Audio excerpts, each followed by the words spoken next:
plantita o plantito ka ba? Kung oo, panoorin niyo ito.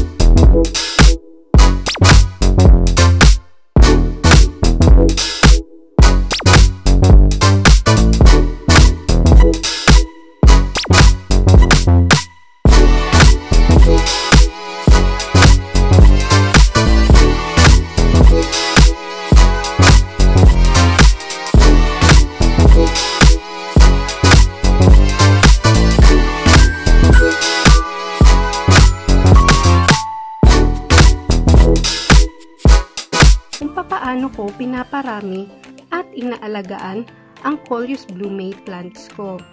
Pero bago ang lahat, huwag kalimutang i-like ang video ko, i-subscribe ang aking channel, at i-hit ang bell button para notified po kayo sa mga bagong videos ko. Ano nga ba ang Coleus Blumei? Ang Coleus Blumei ay isang uri ng halaman na may napakaraming klase at kulay ng dahon. Matitingkad ito at napakadaling paramihin at alagaan. Halos lahat yata ng kulay ay meron ito. Sa katunayan, dahil sa dami ng klase nito na talaga namang napakagaganda, naging sikat na koleksyon ito ng mga tao noong Victorian time. At dahil sa madali itong alagaan at paramihin, umabot ang halaman na ito hanggang sa kasalukuyang panahon natin. Paborito itong pandagdag kulay sa ating mga hardin. Ang halamang ito ay inaalagaan hindi dahil sa mga bulaklak, kundi dahil sa napakagagandang dahon nito. Paano ito pinaparami?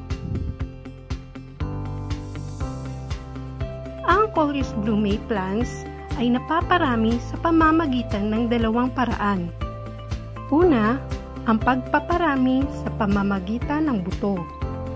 Ang mga buto ng Coleus Blumei ay nanggagaling sa mga nanuyot na bulaklak nito. Pangalawa diyan ay ang pagpaparami sa pamamagitan ng pagpapaugat sa mga pinutol na stem o sanga nito. Maaari itong maging direkta sa lupa o pagpapaugat sa tubig. Ngayon naman po ay ipapakita ko kung paano ko mag-propagate ng Coleus Blumei sa pamamagitan ng pagpapaugat ng cuttings o pinutol na stem sa tubig. Gagamitin ko ang Trailing Garnet Robe na isa sa 3 variety ng Coleus Blumei na available sa aking hardin. Tara, simulan na natin! Ang unang-unang gagawin ay pumutol ng magaganda at malulusog na tangkay galing sa mother plant gamit ang pruning shears o gunting panghalaman.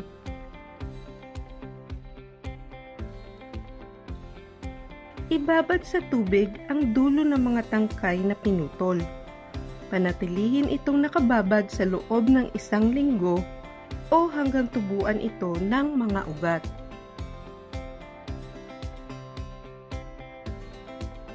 Pagkatapos ng 1 linggo, mapapansin na ang mga bagong tubong ugat sa dulo ng bawat tangkay. Indikasyon ito na maaari na silang itanim sa lupa.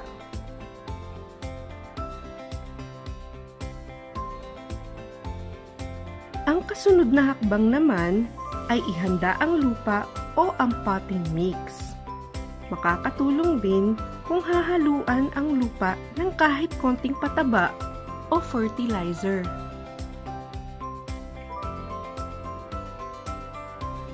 Pag umugat na ang tangkay at handa na ang lupa, Isa-isahin lang itanim ang bawat tangkay na may ugat sa inihandang lupa.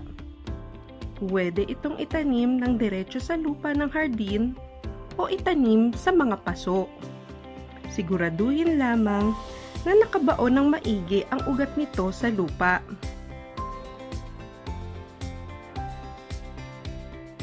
Diligan ang mga bagong tinanim na Coleus Blumei plant.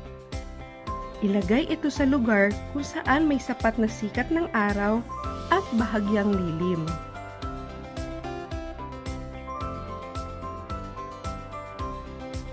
Siguraduhin tapusin ang video para makita ang naging paglago at pagbabago ng mga halaman kong ito pagkatapos ng ilang buwang pag-aalaga.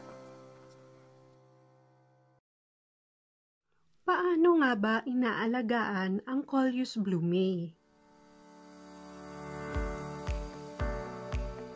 Marahil, meron kayo nitong halaman na ito sa hardin ninyo. Kailangan niyo lang ito pagtuunan ng pansin para mailabas nito ang tunay na ganda nito. Handa na ba kayo? Gaya ng mga nabanggit ko kanina, ang halamang Coleus Blumei ay napakadaling alagaan. Kailangan niyo lang tandaan at gawin ang mga ilang bagay na ito. Una, nakakatagal sa ilalim ng sikat ng araw ang mga halaman na ito, pero huwag natin ipagkait ang minsanang paglalagay sa kanila sa lilim.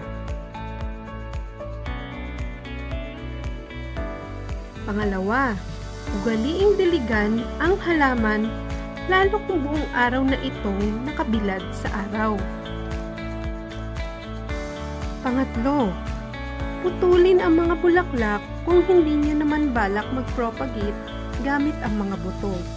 Tumitigil kasi ang pagsasanga at pagiging matingkad ng mga dahon pag nagbubulaklak na ito.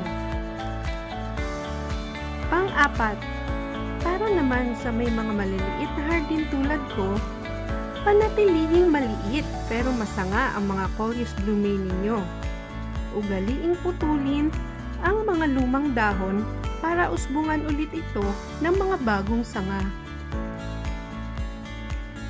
Oh, madali lang, di ba? Ngayon ay tingnan natin ang Coleus Blumei plants ko pagkatapos ng ilang buwan ng pag-aalaga. Ayan na sila ngayon, mataba at masanga. Ano pa ang hinihintay nyo?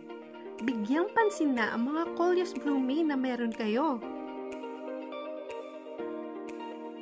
Bago tayo magtapos, gusto kong pasalamatan ang pinakabago kong The Classic Channel member na si Pulis Pangkalawakan aka Rosel Regondola. Huwag kalimutang bisitahin ang kanyang channel at isubscribe ito. Pindutin na rin ang bell para updated kayo sa mga bagong ukulele covers niya. If speaking kindly to plants help them grow, imagine what speaking kindly to humans can do. Hanggang dito na lang po. Salamat sa panonood!